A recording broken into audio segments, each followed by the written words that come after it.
नमस्कार। कभी सोचा है कि एक नन्हा सा बालक कैसे बड़े बड़े राक्षसों को हरा सकता है और देवताओं तक को चुनौती दे सकता है? आज हम विष्णु पुराण से कृष्ण के बचपन की कुछ ऐसी ही अद्भुत कहानियों में उतरेंगे। ये कहानियां दिखाती हैं कि कैसे सबसे भोले रूप में भी एक असाधारण शक्ति छिपी हो सकती है। और यही यही तो सबसे बड़ा सवाल है जो इन सभी कथाओं के केंद्र में है। ये बात हमारे लॉजिक को, हमारी समझ को चैलेंज करती है और हमें चमत्कारों की एक ऐसी दुनिया में ले जाती है जिसने कृष्ण के शुरुआती सालों को आकार दिया। चलिए साथ मिलकर इस रहस्य को समझने की कोशिश करते हैं। तो हमारी कहानी शुरू होती है एक ऐसी जगह से जहां किसी उम्मीद के जन्म की कल्पना भी नहीं की जा सकती। एक ठंडी, अंधेरी जेल की कोठरी। यहीं हर तरफ मौत का खतरा मंडरा रहा था और उसी के बीच कृष्ण का जन्म होता है। उन्हें बचाने के लिए रात के अंधेरे में चुपके से गोकुल के एक साधारण से गांव में पहुंचा दिया जाता है। हुआ ये कि उनके पिता वासुदेव ने उस नन्हे से शिशु को ग्वालों के मुखिया नंद को सौंप दिया और कहा कि इसे मथुरा की इस खतरनाक दुनिया से दूर रखो। और बस इस तरह दुनिया बदलने के लिए जन्मा वो बालक ग्वालों के बीच बड़ा होने लगा, जबकि उसकी असली पहचान और उसकी महान किस्मत सबसे छिपी रही।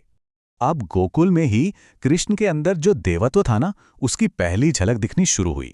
और ये कोई बच्चों के खेल नहीं थे, बल्कि ऐसे अद्भुत काम थे कि देखने वालों को भी अपनी आंखों पर यकीन करना मुश्किल हो गया। सोचिए, वो पालने में थे और तब भी बुरी ताकतें उन्हें खोज रही थीं। राक्षसी पूतना ने भेष बदलकर उन्हें जहर देने की कोशिश की, लेकिन उस शिशु ने ही उसकी जान ले ली। फिर एक और राक्षस आया, शकटासुर।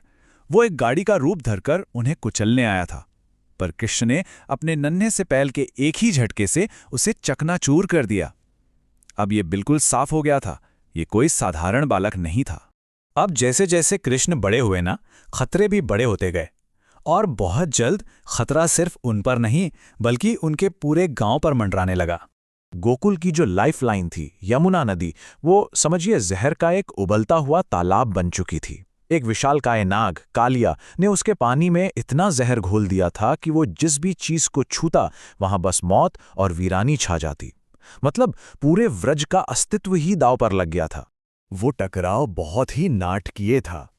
पहले तो गांव वालों ने डर के मारे देखा कि कैसे कृष्ण उस नाग के जानलेवा फंदों में फंस गए हैं, लेकिन उनकी निराशा तब हैरत में बदल गई जब उस बालक ने न केवल खुद को छुड़ाया बल्कि उस विशालकाय दैत्य के फनों पर एक दिव्य नृत्य करके उसे अपने काबू में कर लिया। उसी पल वो उनके प्यारे बेटे से उनके घोषित रक्षक बन गए। और ये जो सबके सामने हुआ चमत्कार था ना, ये एक टर्निंग पॉइंट था। जिस बच्चे को वो जानते थे और प्यार करते थे, वो उनकी आंखों के सामने कुछ बहुत महान बनकर उभरा था। वो अब सिर्फ नंद और यशोदा के बेटे नहीं थे, वो पूरे व्रज के पालक थे, उनके रक्षक थे। तो दुनिया के राक्षसों को तो काबू में कर लिया। अब कृष्ण ने अपनी नजर आसमान की तरफ की। उनका अगला काम था स्वयं देवताओं के राजा को चुनौती देना, जिससे उनकी शक्ति का आखिरी और सबसे बड़ा रहस्य सामने आने वाला था। पीढ़ियों से व्रज के लोग बारिश और तूफान के शक्तिशाली देवता इंद्र का सम्मान करने के लिए एक सालाना अनुष्ठान करते आ रहे थे। उनकी जिंदगी एक तरह से इंद्र की कृपा पर ही निर्भर थी और वो पूरी भक्ति के साथ उनकी पूजा करते थे। लेकिन तभी कृष्ण ने एक ऐसा क्रांतिकारी विचार सामने रखा जिसने उनकी आस्था की नींव ही हिला दी। उन्होंने एक दूर के देवता की पूजा पर सवाल उठाया और एक नई सोच रखी कि भक्ति उनकी करो जो सीधे तौर पर उन्हें पालते हैं, उनकी गायें और गोवर्धन पर्वत जो उन्हें चारागाह देता है। इतने शक्तिशाली देवता पर सवाल उठाना ये एक अभूतपूर्व चुनौती थी। ऐसा पहले कभी नहीं हुआ था।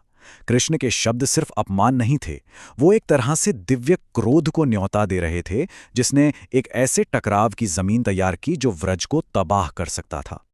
और फिर इंद्र का क्रोध बरसा। और कैसे? ये कोई साधारण तूफान नहीं था, बल्कि एक विनाशकारी प्रलय था जो 7 दिनों और 7 रातों तक बरसता रहा।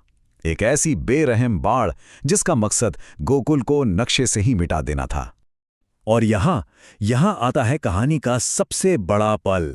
अपनी अलौकिक शक्ति दिखाते हुए कृष्ण अपनी सच्ची दिव्य प्रकृति को प्रकट करते हैं। वो एक ही उंगली पर, अपनी छोटी उंगली पर पूरे गोवर्धन पर्वत को उठा लेते हैं और अपने लोगों को एक देवता के क्रोध से बचाते हैं। इस एक क्षण में वो इंसान और देवता दोनों से ऊपर उठ जाते हैं। अब इस स्मारकीय घटना के बाद किसी भी तरह का कोई शक बाकी नहीं रह सकता था।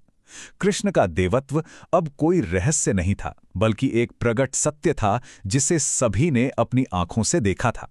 तो ये जो शुरुआती कहानियां हैं, ये कृष्ण के कई अलग अलग पहलू दिखाती हैं। वो सिर्फ राक्षसों को हराने वाले या अपने समुदाय की रक्षा करने वाले ही नहीं थे, बल्कि एक क्रांतिकारी शिक्षक भी थे जो अपने लोगों को भक्ति की एक गहरी समझ की ओर ले जा रहे थे। एक ऐसी समझ जो स्थापित देवताओं से भी परे थी। और इस तरह कृष्ण की कहानियां सिर्फ चमत्कारों की कहानियों से कहीं ज्यादा हैं। ये हमें एक बहुत शक्तिशाली संदेश देती हैं और एक गहरा सवाल भी खड़ा करती हैं कि क्या होता है जब एक देवता हमें ये सिखाता है कि असली दैवीय शक्ति दूर आसमान में नहीं, बल्कि हमारे अपने समुदाय में और हमारे आसपास की दुनिया में ही बसती है।